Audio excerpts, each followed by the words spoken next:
Originally formed in 1993, Korn have and most likely always will be cited as the first nu metal band with the very first nu metal album. That would be their debut record in 1994, self-titled.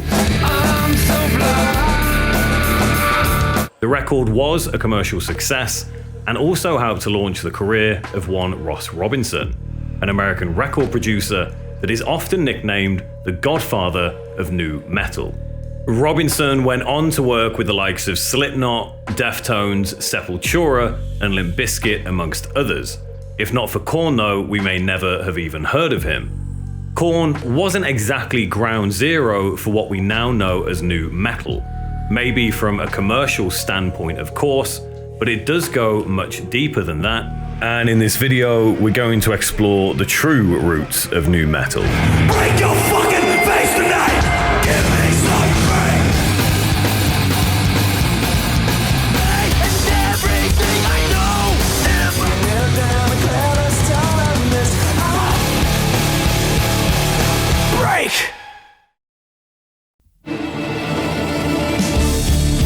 Yeah, they have a clue. Limp Bizkit came out in Elvis outfits. You ain't nothing but a hound dog. So let's first define what actually is nu metal. This is the official definition from the Encyclopedia Britannica, the world's oldest continuously published encyclopedia. Nu metal, a subgenre of heavy metal music. Nu metal and the related genre rap metal represented a fusion of heavy metal instrumentation and hip-hop conventions such as rapped lyrics and turntabling. Nu metal built on rap metal's foundation of rock and rap collaboration, but it emphasized some of the more aggressive elements of its musical forebears. Intense and angry lyrics, off-pitch guitars, and heavily amplified beats were typical of nu metal songs. Korn, of course, ticks all of these boxes, particularly aggression and off-pitch guitars. However, all of the elements I've just described have, of course, existed separately for decades, and some together in a variety of groups over the years. And without these foundations, nu metal may never have existed at all. One of the key elements for nu metal is the fusion of distorted guitars and rapping, often over a hip-hop influenced beat or completely electronic drum kit, commonly the DMX drum machine, a programmable digital drum machine introduced in 1980. And for this, we travel all the way back to the early 80s for one of the very first examples of this fusion. You see, you can't rock a party with the hip and hop. You gotta let In 1983, a hip-hop group formed in New York City. The members would include Joseph Run Simmons, Daryl DMC McDaniels, and Jason Jam Master J Mizell, and they would become Run DMC. Their self-titled debut record, released a year later in '84, would feature an early fusion of rap, hip-hop, and rock music. Run DMC was simply waiting to enter the studio, and another group were just finishing up. That group would be Quiet Riot, an American heavy metal band founded in Los Angeles in 1973 by Randy Rhoads. The same Randy Rhoads that would become the legendary guitarist for Ozzy Osbourne.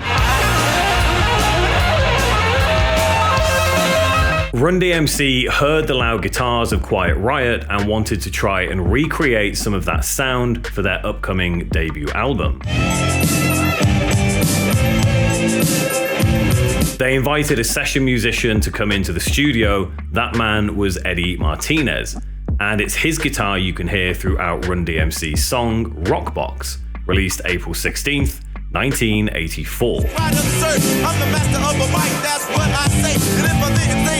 This is not only considered to be the first song that fused metal music with hip-hop and rap, but also cited as a song that helped to break down social and racial barriers. Nobody in black or white communities had ever really heard anything like this before, and Rockbox also became the first rap video to be played on MTV in the summer of 1984.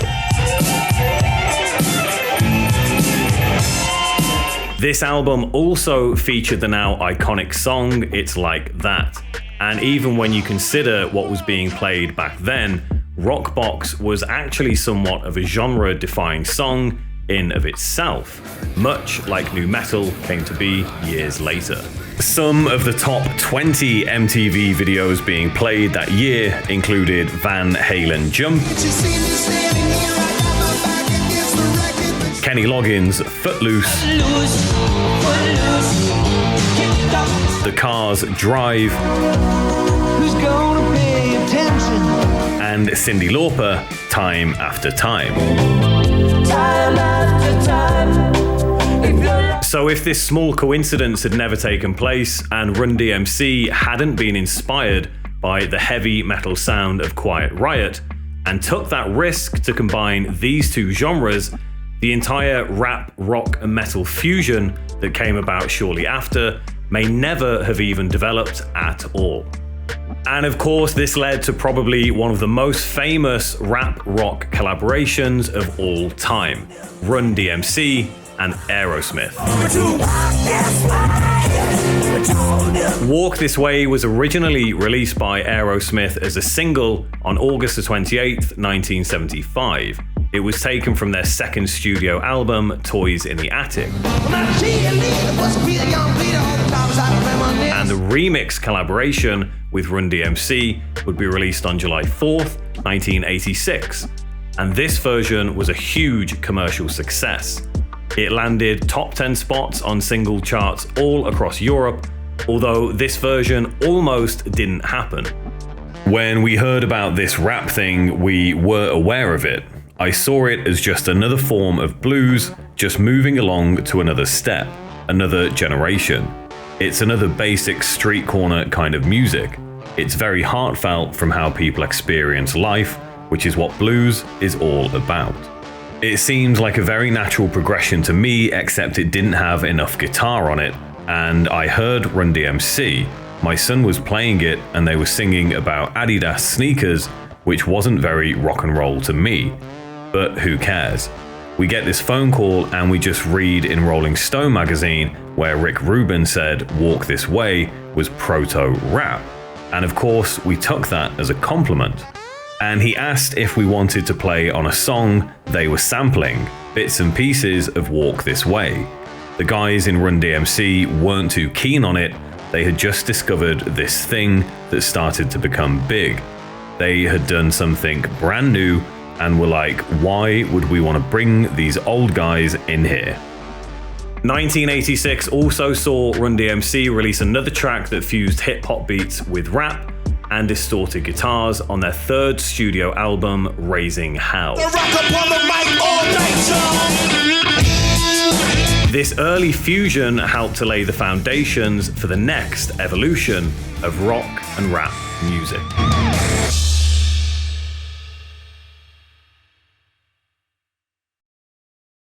They say bitchin' and ride. They say gnarly. 290 801 653 Sierra Vista. It's a party. I've seen the chicks. You gotta fight for your right. New York City, 1981. Ad Rock, MCA, and Mike D become the Beastie Boys. In the same year, Run DMC collaborated with Aerosmith. Beastie Boys would release their debut record, Licensed to Ill, in November of '86. This album was met with critical acclaim, certified platinum within a year, and became one of the most iconic hip-hop records to ever be released. So much so that even modern artists such as Eminem still recognize Beastie Boys as pioneers to this day. His 2018 album Kamikaze pays tribute to them by imitating their original artwork. And yes, some of you may have realized that I have changed my top. It's because it's boiling here, so apologies for the lack of continuity. Not that it matters. Now, when talking about the origins of nu metal, Licensed to Ill is an incredibly important work. A single taken from this LP almost anyone should recognize is Fight for Your Right, released in December 1986. Not only does this song combine hip-hop style drum beats, rapping, and a raucous guitar riff with a mild solo, but there's also a guy wearing a Slayer t-shirt in the video. And this is no coincidence, as Slayer's very own Kerry King would end up playing the guitar on the next Beastie Boys single, No Sleep Till Brooklyn, released in the same year. And he's even featured in the music video, again further helping to break down barriers between musical genres and cultural divides where hip-hop and metal music are concerned at least.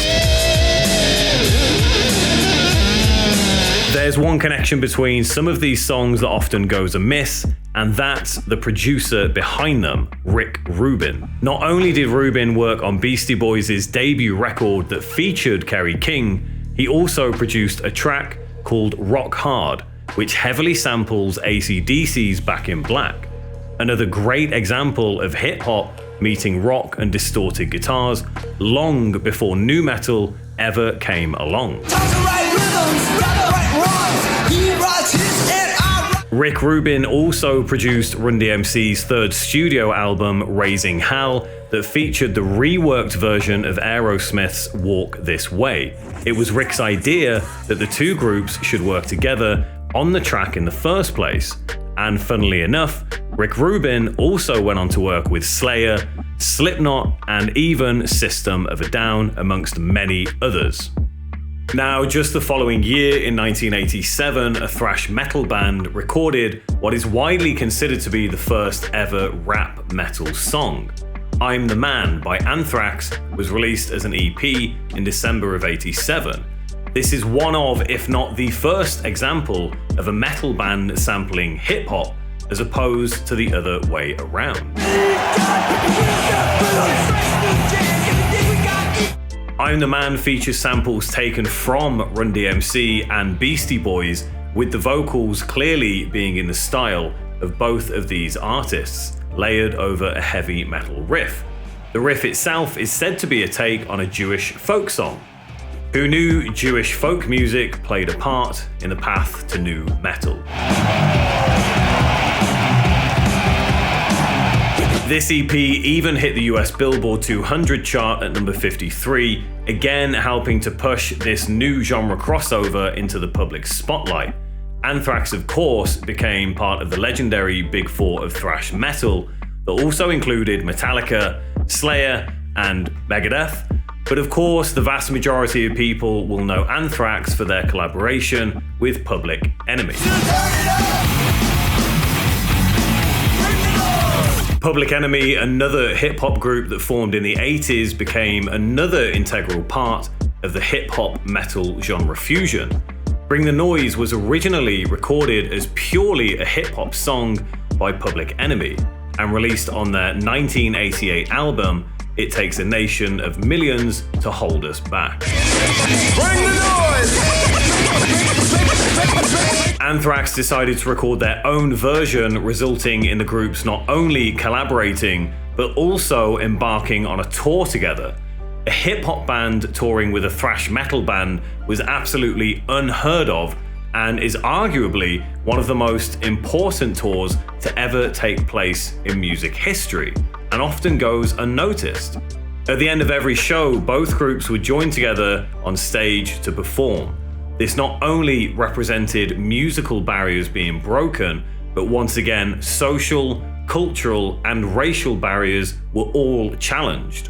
The tour took place in 1991 and also featured Primus, another important group on the path to nu metal, which I'll touch on later.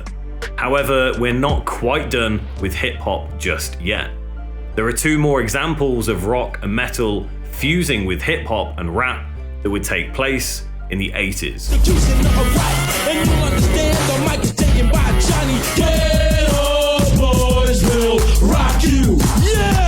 Ghetto Boys, a group formed in Texas in 1986, would record an album called Making Trouble, which heavily sampled a Jimi Hendrix riff on a Queen-style song called Ghetto Boys Will Rock You, along with the title track Making Trouble also sampling metal guitars.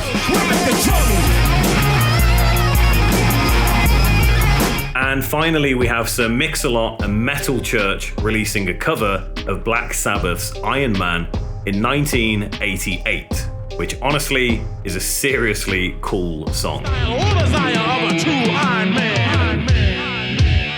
And of course, we can't forget that hip-hop relied heavily on turntabling, or a DJ as we commonly know it now, that would be the main source for many of the samples and even beats you would hear in hip-hop music, something many nu metal bands would come to prominently feature within their own work.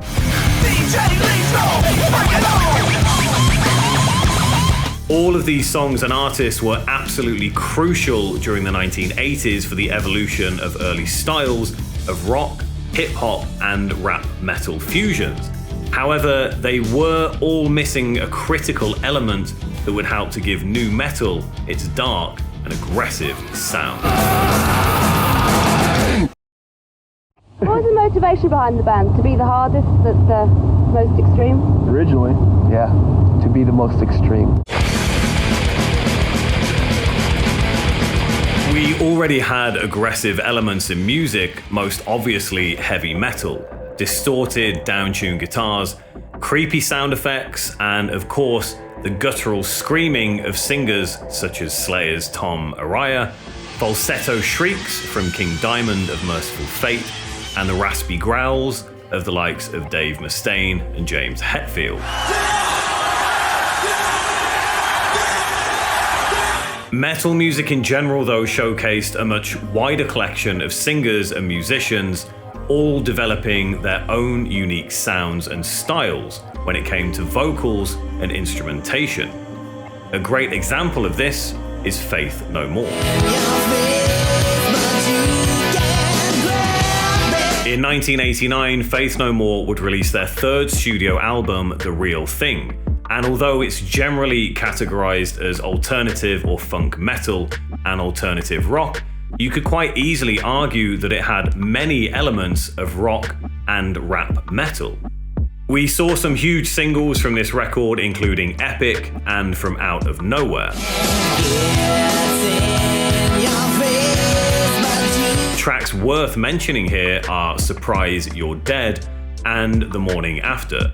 The former features more visceral vocals, the kind you often hear on Korn's music, and the latter has that crisp, clear, prominent, punchy bass line underneath what you could almost call a rap style of vocal, fairly common of nu metal.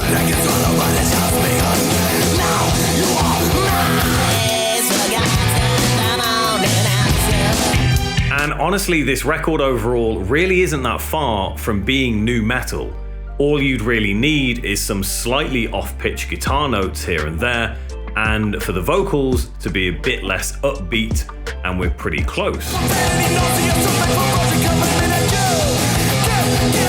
However, I think it would be an injustice to not talk about the influence of industrial music here when it comes to darkness and aggression within alternative metal, which some early nu metal heavily lends from. For this, three artists come to mind: 9 Inch Nails, Fear Factory, and Ministry. Although Fear Factory is kind of cutting it a bit close, as their debut was in 1992, only a year before Korn's first demo. However, nu metal still continued to develop throughout the 90s, and I feel like Fear Factory don't get enough credit for their contributions early on.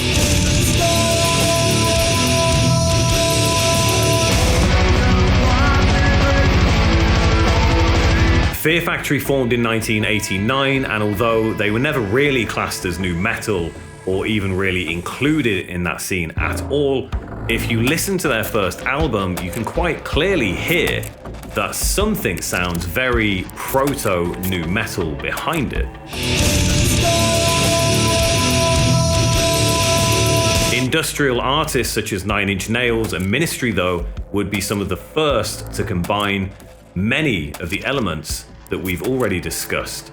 Drum machines, often used in hip-hop, distorted guitars, samples of other music, aggressive vocals with distortion applied, and also harmonious melodies and sometimes off-pitch melodies and instruments to accompany them. The two best examples of this would be the debut record by 9 Inch Nails in 1989, Pretty Hate Machine, and Land of Rape and Honey by Ministry, released in 1988.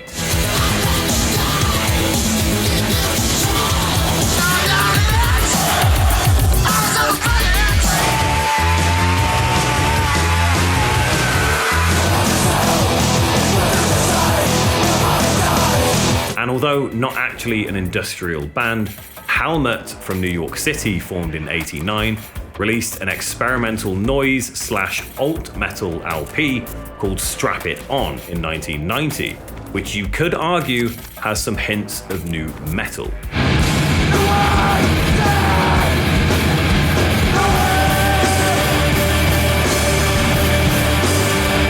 That's about as far as you could take that one though, specifically. It likely didn't have much influence at all on any new metal band, but I think it's still an interesting record to throw into the mix. And we can't really talk about the roots of new metal without mentioning two of the strangest groups you're probably ever going to hear linked to this genre.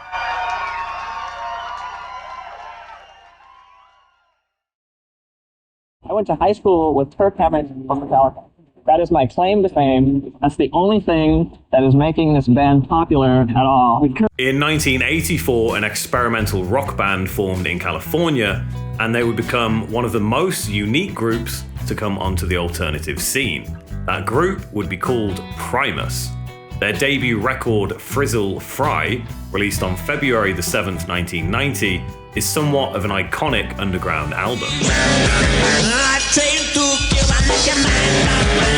Whilst it holds many elements of experimental rock and funk metal, much of the music can be held to nu metal, especially some of Korn's early work, specifically their single, Blind.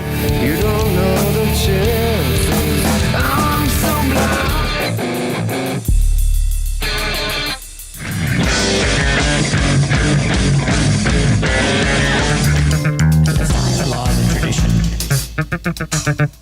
And not to mention Korn's 1993 demo, Nedemeyer's Mind, absolutely screams experimental rock and metal, and can easily be compared to Primus's debut album in many ways.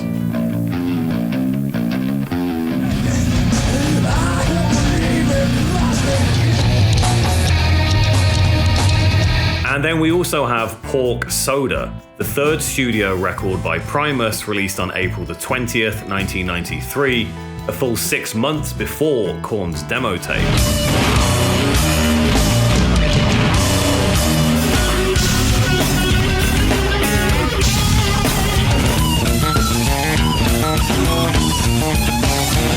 If that doesn't scream proto-nu metal, then I don't know what does.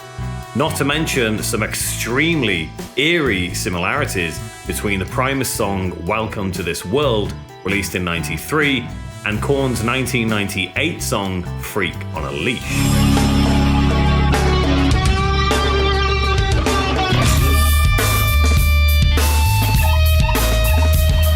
I think it's very difficult to deny that Primus were absolutely a key influence early on in the development of nu metal. And then, of course, we have Mr. Bungle. Mr. Bungle formed in 1985 as an experimental rock group in California and featured Mike Patton, singer for Faith No More. Their debut self-titled album is often cited as a nu metal influence, and it was released in 1991. This record in of itself is just outright weird.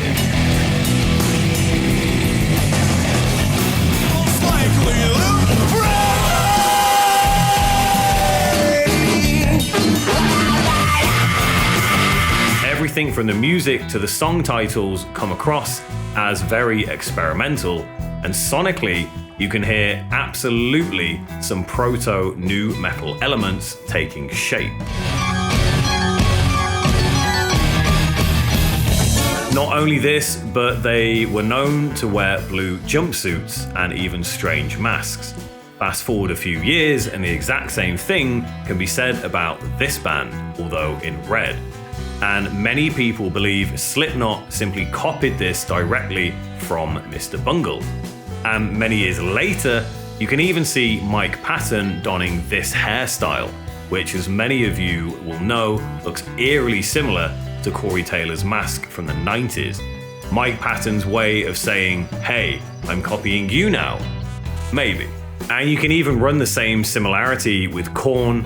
Run DMC became well known for wearing Adidas tracksuits, and if we take a quick look at Jonathan Davis, well, you can make the connection. Although, as the story goes, Jonathan Davis was apparently trying to get a deal with Nike and they refused, so he just started to wear Adidas. Whatever the true reason behind the wardrobe choice of nu metal bands, I think it's safe to say that Mr. Bungle and Primus, without a shadow of a doubt, had a pretty big impact on the early development of the genre. And without these groups, nu metal may have even sounded completely different or not even happened at all. Now, there's just a few more groups that I want to touch on. The first is White Zombie. They have never been cited as any sort of influence on the nu metal genre, and they certainly have never fallen into that category. But when you listen to their 1987 record Soul Crusher, there's definitely something to it.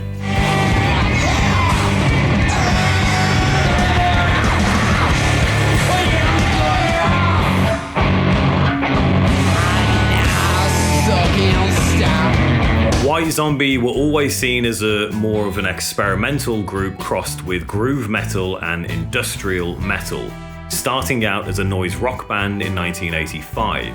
However, they weren't exactly a big name when they released this album. But I think it's another record to consider when we at least look at what was happening musically during this era.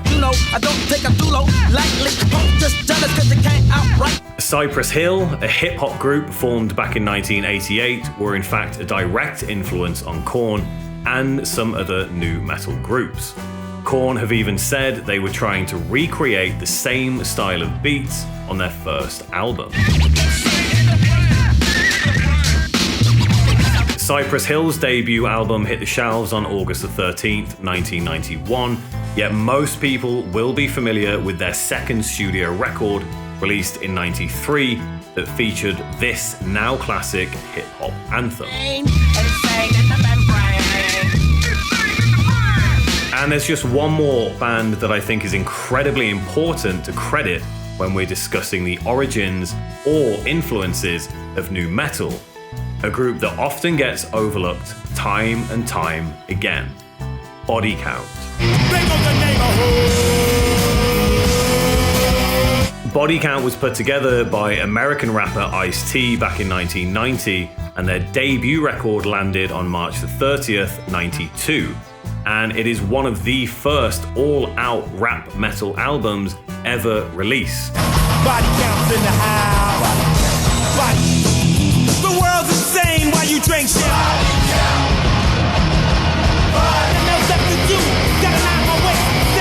Now, I can already hear people screaming Rage Against the Machine, but Body Count's debut came 8 months before Rage Against the Machine's first record.